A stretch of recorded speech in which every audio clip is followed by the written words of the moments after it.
Welcome to the McAlvany Weekly Commentary. I'm Kevin Orrick along with David McAlvany. David, last week we talked a little bit about the 1970s and the oil shock that occurred at that time. In a way, we should probably review that again because are we in an oil shock right now? And what was it like back then? Well, leading into the 70s, oil traded sideways from 1950 to 1970, very tight range, $1.75 per gallon. Can you believe that? Actually, per barrel, not per gallon. We wish it was per gallon. Yeah. Excuse me, that was Freudian. From $1.75 to $2.08 per barrel.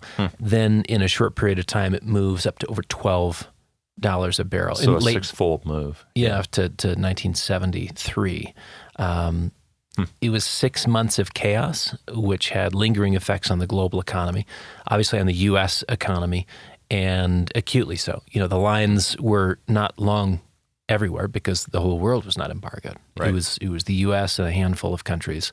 People were waiting hours in line, though. I remember that when I was a kid. It was like for gas. And even after that conflict, Yom Kippur was resolved and the embargo was over, every asset class was affected in the years that followed. And I think that's a key takeaway. Well, and that's something that I don't think I recognized at that time. I just remember the energy crisis. But it's the butterfly effect, right, on steroids, basically. So. Yeah, and for comparison, a similar percentage move today would place current Brent crude prices north of $275 a barrel. Okay, so what you're doing is you're taking that $2 average for 20 years and then increase. Jumping to 12. Mm-hmm. Okay. Yeah. So close to $300 a barrel. And now, just as in 1973, oil traders today have priced in this assumption. This is going to be a short-lived period of elevated prices. We've mentioned the oil futures curve pricing in levels that we had in January. They're assuming that we will return to that by the end of the year. And traders were wrong in 73. They thought it was going to be short-lived. It was not. Although the conflict was over, although Yom Kippur passed and the embargo passed, the lingering effects were very significant. And there's a good possibility that our traders are wrong today, too. Okay. But as far as volumes go, I would imagine the volumes are much higher at this point. For sure. From the standpoint of volumes, today's Mideast conflict is a far bigger deal when you count the barrels involved, when you count the dollar values of the aggregate energy flowing. Percentage price increase per barrel have today been tame by comparison. So commentators are right to emphasize the scope and scale of the disruption, although when we think of an oil shock, an energy shock, what we had in the 70s in percentage terms and what folks were facing at the pump was I think, more catastrophic. And that was just a couple of nations, right? I mean, we're talking the United States, and weren't the Dutch affected as well? Yeah, the Dutch were affected. South Africans were affected. Basically, anybody who had a close relationship with Israel. There was a punitive tone there. And this is not just a small handful of countries being embargoed. It is the world. And so in that sense, there is a more significant impact. It's not isolated to one geography or a few small geographies. It is a global issue. And of course, it depends on how far you have to move the oil and LNG, how far it has to travel. The costs you bear differ dramatically. We talked about that last week where $3 natural gas for us, it's not 18, it's not 25 as it is, across Europe and Asia. That's an incredible difference. We're paying $3 a gallon for liquid natural gas, and in for Europe, natural gas because we don't have to liquefy it. I mean, a part of the expense is in order to move it. We liquefy it and then we send it. Exactly. Okay. Yeah, I gotcha. So economic growth is squarely on the table, and it's economic growth global in scope, and it's at extreme risk. So discussions of stagflation abound for good reason. That is an economic condition, and very distinct from financial market conniptions, which are something distinct from, again, the economic conditions, but they can feed back into the economic conditions from a collapse in the wealth effect. So if you do end up implicating stocks and bonds in a significant way, then I think you have that sort of negative feedback loop into the U.S. economy as well. I've been wondering over the last 24 hours, just listening to some of the things that Trump is saying, if we're not sort of at a hinge moment right now. Yeah, we're in the clutch moment. Right. And, like a good quarterback, it's the key play of the game, and keeping a clear head and making the best decision, the right call in terms of the play, and executing it under pressure. That's critical. I find myself at a pool table, and the shots that don't matter, I make brilliantly.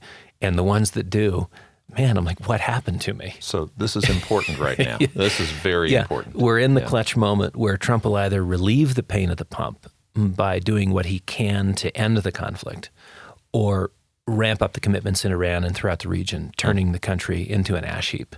And to end the conflict now has some short-term economic appeal. As economic growth concerns are becoming acute, people are very aware of it. But it won't necessarily be a curative to those cost and growth concerns. Well, and I wonder, too, if we have too early of a settlement, I mean, what kind of people are left, holding the power in Iran? These are not necessarily people who want a business outcome. Well, to end the conflict now, with sort of a settled agreement, would indefinitely leave a swarming nest of killer wasps hovering over Hormuz, and they can exact chaos for years to come. How would you like to be a oil tanker pilot right now? Okay, I don't think they could pay me enough. Right. So whether by toll for safe passage, or by leveraging energy flows to the world to develop further missiles and other deadly arms, to end the conflict now would be embracing all the pain, because we've already said yes to high cost, but with none of the gain. Like selling a portfolio at the lows. It has the same feel of sort of emotional capitulation. We're trying to resolve one thing, but it's ignoring some critical factors. In the case of a portfolio, maybe values are actually at the end of a decline worth considering.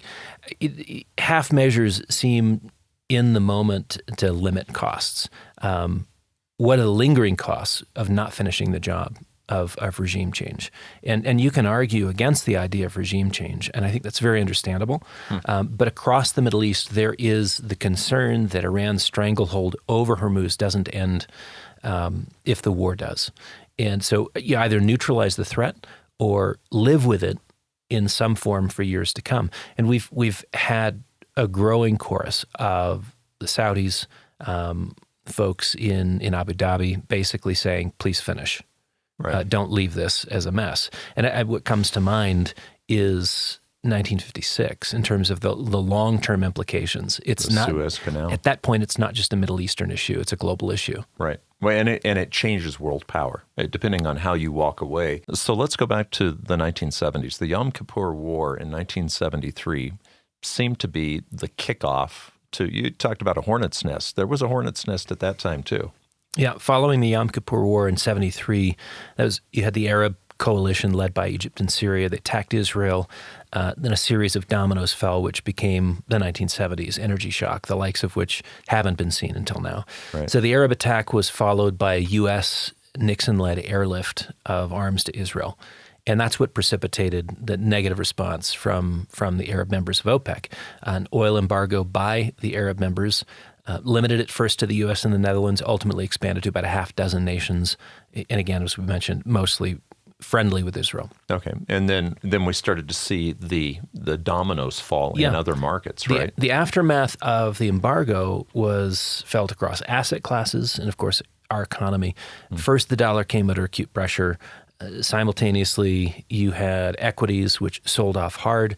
U.S. equities were down 40% in the 7 months following the end of the embargo. And I think it's worth just sort of plotting that on a time scale. The embargo ended. The conflict was over. And it was the 7 months thereafter that the S&P and the Dow were under pressure, 40% declines in the 7 months that followed the end of the embargo. Which is counterintuitive. You would think that the end of the embargo, there would have been, a lot of money going back into normal assets. Well, it was the end of the oil crisis, but it was the beginning of an inflation crisis, which would reprice bonds and stocks and ultimately take gold from 102.50 in 1974 to over 875 at its intraday peak. less than a decade later, just 6 years later. Those were the first couple of years that your dad was in business too, right. in the gold market. What followed was a graver consequence to the financial markets. Stocks, bonds, real estate went through a horrific bear market, and they were all being repriced over a 5-year period in the face of rapidly rising interest rates. The cost of capital is something that, as we mentioned in the commentary when we had our guest on last year to talk about the price of time. It seems very boring. It seems very mundane, this thing we talk about, interest rates. Right. And yet it is one of the most important aspects. The cost of money. Yeah. Which, I mean, of course, if you're borrowing to own a home, today it's over 6%, 6.34% for a 30-year mortgage. What if it's 12? We have many clients that were financing homes between 12 and 18%. And just like a seesaw, the higher the rates go on one end, on the other end of the seesaw is the price of the home, and the bond market is the same in terms of its sort of reaction function to higher rates. My wife and I started in 1983 when we got married at 15% interest rates. We had a little 570 square foot, little condo, and it was expensive at that time because interest rates mattered. But let's go back now. We're talking about similarities on the 1970s, but there are differences, aren't there?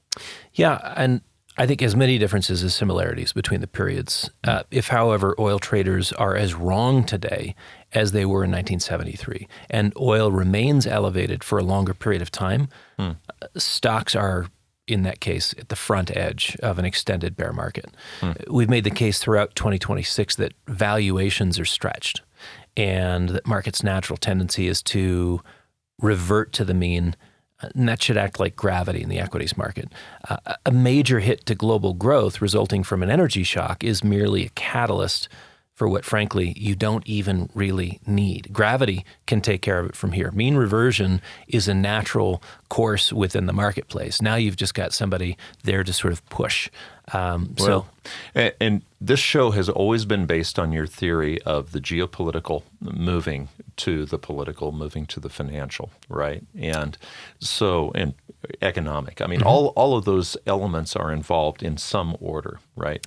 The geopolitical of 1956, you brought up the Suez Canal. If we were to pull out early and show the world that we were not resolved in this, what changes?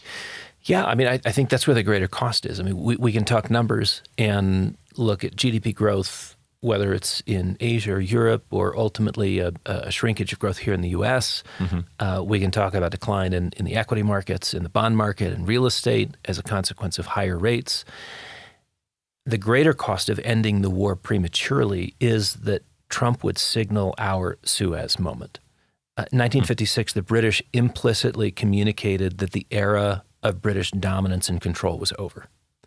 If they were unable to project power globally or even regionally around Suez, you were looking at a not so great Britain.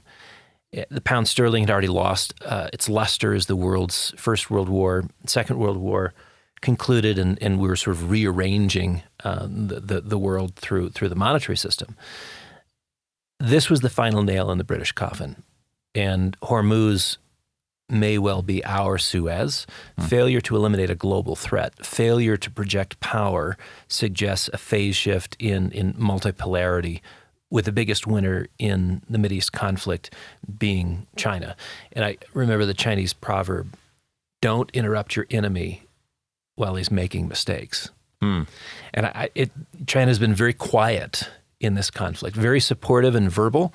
When Russia invaded Ukraine, and we were talking about throwing in support for the Ukrainians, and NATO was throwing in support, and China was making it very clear that there would be consequences if we did, and they had their own red lines. We've heard nothing out of the Chinese in the last 4 weeks. I wonder what the effect will be, though, on the surrounding nations, the oil-producing nations that are getting shot at by Iran right now. I mean, is that going to backfire? Well, you can certainly make the case that the Mideast oil players will find greater alignment with U.S. interests going forward. And so in a strange way, even though I think it's fair to say there's resentment and anger around the starting of this conflict, was this necessary? Right. What has happened subsequently has put them under tremendous duress. Yeah, they're like, hey, why are you shooting at me? Right. I wasn't for this, and now you're shooting at us. So reconstructing a security apparatus and infrastructure will include the U.S. And I think that's in part because the Chinese have been absolutely silent. So, they will rebuild their security infrastructure and reinforce critical protections to their oil and gas assets. China has not provided them any assistance. And the U.S., as sort of primary security benefactor, I think we'd see dividends from, we will continue to see dividends from this rupture in the relationship. So Mideast OPEC members may be angry about our choice to engage, but Iran's retaliatory response to their energy infrastructure has biased them towards greater cooperation with the U.S. in the years ahead. And their need is greater than their affection or respect for us. Well, and, the way war is fought, sometimes it's planned years in advance. You can start to see things. We talked about how we could start to see the Iranian conflict coming a couple of years ago as things were being repositioned. We've got boots on the ground troops on their way over there right now. You think they're just on the way as a threat, or do you think that and what does that do for the midterm elections? Because the Republican Party is divided on that. Yeah, it remains to be seen if we'll use them or if we are in the process of kind of turning tail and with our tail between our legs heading home. There's just kind of, there's costs to the decisions that the administration has in front of them. Can we embrace a higher initial cost, hundreds of billions of dollars, to maintain a global position of power and influence? Will the president risk the midterms by putting boots on the ground in Iran, turning his base completely against him in order to eradicate the threat of Iranian bullying in the region? And now specifically through the Strait of Hormuz. It seems that chickening out in the face of financial market pressure, which, and again, you get a rough day in the stock market and he's out talking about how negotiations are going great and we're almost done, and it foments a rally in the financial markets. Right. He loves this idea that, like a puppet on marionette strings, he can control and influence. In fact, he has delivered to us the $50,000 point Dow rather. But only one course of action holds the possibility of peace in the Middle East, and the greatest cost by far lies ahead in sort of our post-1956 reality. If we do pull out and we leave the job undone, I think you're talking about Russia, China in the world recognizing emboldens them. The greatest military power in the world is not so great. Global rebalancing away from the U.S., away from the U.S. dollar, this becomes entrenched. It is a trend, but it's one that I think accelerates pretty significantly. So that ends up being very consequential for the U.S. financial markets for years to come. So again, there's near-term benefits to not engaging, and I think there's long-term costs as well. Who is the guarantor of global security in a world where we've proven the limits of our power? Right. And that's I think the reveal. That's the hearkening back to 1956. We have long been a reluctant superpower, uncomfortable with formally claiming the role. But since the end of World War II, we've maintained a sufficient bluff to maintain combination of hard power and soft power influence globally. To lose that influence is a very big deal, and it goes beyond the economy. It goes beyond our financial markets, although it does include those as well. Well, and you talked about soft power. Soft power is the use of the dollar, right? That's the weaponization of the dollar through the Treasury. We've been seeing the de-dollarization going on already. So is this possible that we're seeing, we've exposed ourselves militarily, but we were already being exposed by the de-dollarization worldwide of oil trade? Yeah, I mean, soft power is also things like USAID and all the programs that prior to this most recent Trump administration were quote unquote doing good in the world. And, as an expression of fiscal largesse, things that we couldn't necessarily afford. But I think some would make the case that, well, we couldn't afford not to. We have the opportunity to make a difference in the world. Let's make a difference. Now you start looking at the laundry list of things that we were doing. Yeah, you can't get behind them. But we were doing it all with debt, like we're doing now. Right. That's right. Yeah. That's right. So, a 1956 event for the U.S., signals the beginning of the end of dollar dominance. And with it, I think a radical repricing of U.S. Treasuries and U.S. bonds. In that case, you're talking about the tenuous fiscal position we're already in, morphing from being hidden in plain sight to just being obvious. Well, so we are, in a way, even though we still have the strong military, we're between a rock and a hard place right now. Yeah, damned if you do, damned if you don't. That's the position that we're in. Press forward with a war that has unbound economic costs, not to speak of human costs, and inflation becomes a dominant theme, embedding itself in supply chains. You can, on the other hand, you can leave a radical Shia sect in charge of Iran and in control of Hormuz, and you may still be dealing with embedded supply chain costs. I mean, to walk away, you have no guarantee that the price of oil comes down. At $2 million for safe passage. I mean, the toll today to go through Hormuz is $2 million. Wow. Per boat. Wow. And so send it to the IRGC. They're happy to take your money. And if there's 100 boats a day going through, quick math, that's real money. And if they're still in power, it's real money. Yeah. So move on from the conflict, declare victory, or at least détente, some form of victory. And I think really what you're doing is signaling failure, regardless of delusions and self-deception to the contrary. I was reading an article in War on the Rocks. I love them. They do a great job. War on the Rocks. War on the Rocks. Huh. If you're not familiar with them, Google them, subscribe. It's worth it. There was an article from Sherry Biggs, representative from South Carolina, I believe. She serves on the House Committee on Foreign Affairs and Homeland Security. And as a veteran, as someone who's in the medical profession, who has a background in psychiatry, she says this conflict is not just about the Middle East. Rather, it is a signal to every adversary watching our resolve. We have seen what happens when the United States allows its so-called red lines to be crossed. By acting decisively against Iran, we restore a global level of deterrence that has been dangerously eroded. We are signaling to Moscow and Beijing that the United States will not tolerate the proliferation of catastrophic capabilities. And finally, she notes, strategic indecision does not just embolden our adversaries, it actively degrades the morale and mental health of our fighting force. When our men and women are deployed into harm's way for objectives that are later abandoned or left unfinished, the psychological toll is compounded. A service member's mental health is tied to a sense of purpose. If the mission is not finished, the trauma of combat is amplified by a sense of betrayal by the leadership who sent them there. Yeah. So things you don't think about unless you're actually serving. But if you're serving and you see that there's not resolve behind the politicians that put you there in the first place, yeah, that can be devastating.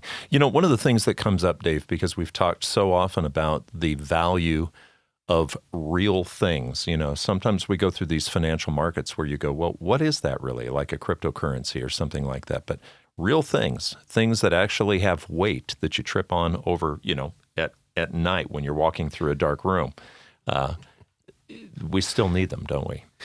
Yeah, I mean, in either case, however this is resolved and we move forward, the importance of real things has been underscored through this conflict. It is the revenge of the old world, which is very much upon us. Molecules may be mundane, may be overlooked, but the conflict in Iran has underscored how vitally dependent the world is on them. Right. Fossil fuels, helium. We don't run just on ideas. Rare earths. Yeah. Even if you'd say to yourself, well, I'm not really interested in fossil fuels, I think we need to do away with them. Okay. Well, you love the world of electrification. You love the world of technology. How do you make your chips without helium? Right. And helium's from natural gas. Well, and even a cryptocurrency takes 6,000 kilowatt hours. Every Bitcoin, that has to come from somewhere. Yeah. So fossil fuels, helium, rare earth minerals. I would encourage you to review our interview with Edward Fishman. That was last year, wasn't it? Yeah, last July. Yeah. And we discussed his book, Choke Points. I think it's a timely book on how the world really works in both visible and invisible ways.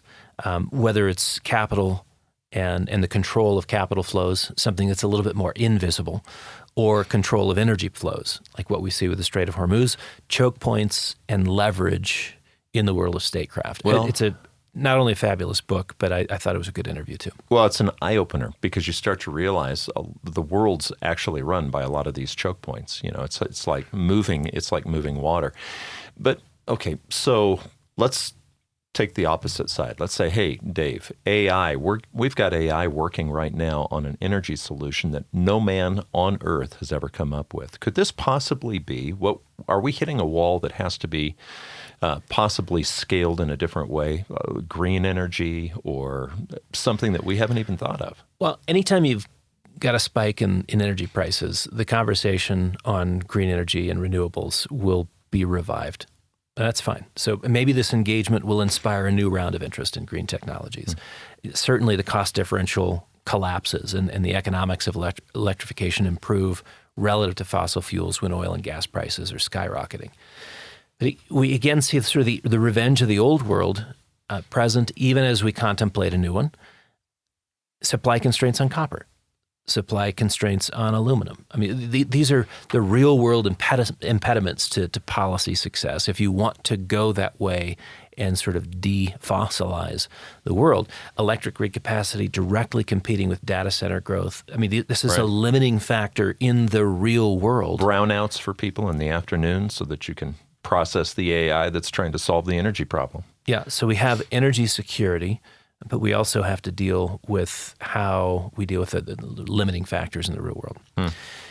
In a world where the dollar is under severe pressure, which I think we can assume after the conflict, we've seen certainly an appetite for dollar liquidity, a liquidity preference expressed, and an appreciation in the dollar till this week, with some concerns coming off the table in the Middle East, and the dollar's moving lower again. But I think that's a longer term trend in terms of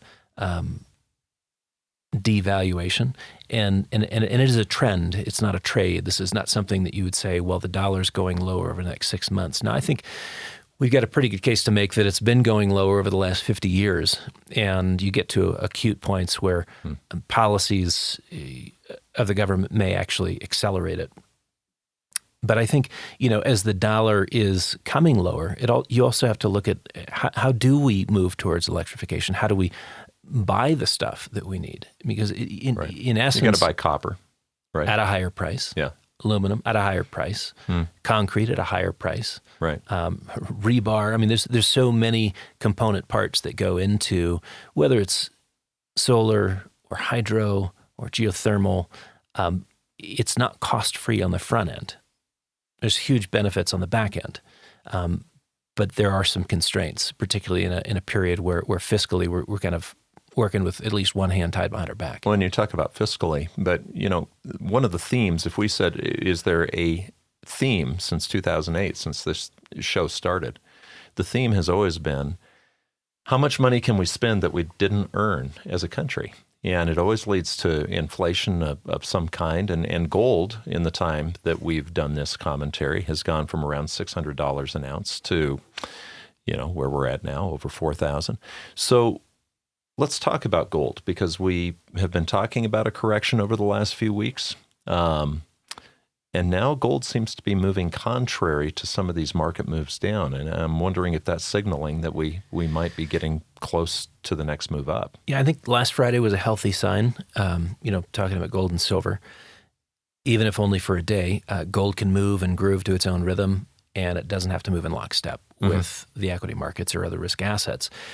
Equities were under pressure, but not gold and silver.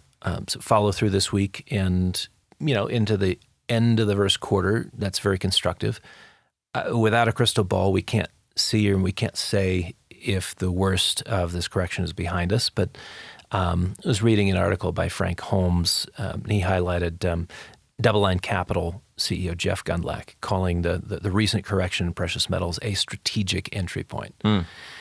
Urging investors to view the current revaluation phase as a chance to increase exposure. So as a reminder, Gundlach is the bond king now at this point, right? He replaced Bill Gross, at least with that thought process. Yeah, last year we discussed Gundlach's having taken the mantle as bond king, and it's always interesting subtext for a bond guy to underscore the need for gold in a portfolio.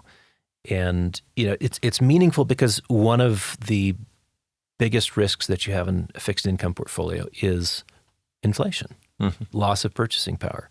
You make 5%, but inflation's running at 7%, and you're losing ground by 2% a year, a net negative difference. Right. So how do you stay positive, have a positive real return after inflation? That's always the concern of someone who's fixing things, right? Right. The nature of fixed income. My dad was a bond guy in the late 60s and early 70s. He was a Betcher, wasn't he? Yeah. Yep. Worked for Betcher and Company, and at the time that was the largest municipal underwriter in Colorado. Gold was a key element in portfolio construction then, as it is now, with both growing fiscal and monetary concerns. Because ultimately, it's the fiscal and monetary issues, which the missteps and policy mistakes that drive inflation. Isn't it strange that the bond guys are the guys who actually recognize the preservation power of gold? I mean, your dad. I was talking to Jim Deeds yesterday, and he's 93 years old. He knew your dad back in the 1960s when he was a bond guy. And they both, however, became metals guys, at least in their thinking. And Jim, every time I talk to Jim, you talk to him pretty often as well, he says, what's going to happen over the next 2 years? That's how he's always thinking. He's not thinking about what's going to happen next week or in 6 months. He was talking about his son, who actually is a shorter-term trader, and he says, that's just not my mindset. I'm always asking, what does the world look like 2 years from now? So with that in mind, Dave, okay, you talked about the Yom Kippur War and the after effects. If we were asking that question from 1973 on, could we have seen some of the after effects, and should we be doing that now? I think that's what we should be anticipating is the after effects. Right. We can put it behind us and feel good about it. There's also implications. There's trade-offs. To end it shortly, there's trade-offs to that. To engage more fully, there's trade-offs to that. It's an imperfect set of choices. There's always a cost. So going back to the Yom Kippur conflict and the OPEC embargo, the lag effects in equities, bonds, and metals, I think that's something to remember. First, the energy shock, and then the net effects in the economy and ultimately the financial markets. Our U.S. recession was over by 1974. The inflationary environment lingered for another 6 years in real terms. And it was high inflation too. Yeah. So adjusting for inflation, you're talking about, sort of the decimation of bond and stockholders in that period of time. And actually, it's most of the decline in equities had occurred by the time you got to the late 70s. It was just that in real terms, because inflation was creeping higher and higher, in real terms, your returns were even lower and lower. So you're compounding real negative numbers as you move towards 1980 and the ultimate low. And gold got to a 1-to-1 ratio with the stock market at the very end of that decade. That's right. Yeah. That's right. Through a combination, we're 3-to-1, and then the Russians invade Afghanistan. There's geopolitical concern and a panic. Gold doubled in 6 weeks from 400 to over 870 to about 875. So gold moved, if you look at the correction lows in the mid-70s, gold moved eightfold off the correction lows. Silver 12 and a half times. So for us, history does not repeat, but I think the rhyme is nearly audible. And $8,000 gold, $200 silver, I think you're talking about the net effects of war policy. I think you're talking about the net effects of an energy shock. I think you're talking about what was already layered in before Trump said yes to dropping bombs in Tehran, fiscal irresponsibility and monetary stimulation, which has become de rigueur. It's what we do when we're between a rock and a hard place. So as the effects of the Iran war inspire rate cuts, which I think is going to happen in the latter half of this year, I think you can expect to retake $5,000 gold. I think you can expect to take and set new highs. And I hope that you are, the listener, taking advantage of this strategic entry point. Yeah. You've been listening to the McAlvany Weekly Commentary. I'm Kevin Orrick along with David McAlvany. You can find us at McAlvany.com, McAlvany.com, and you can call us at 800-525-9556.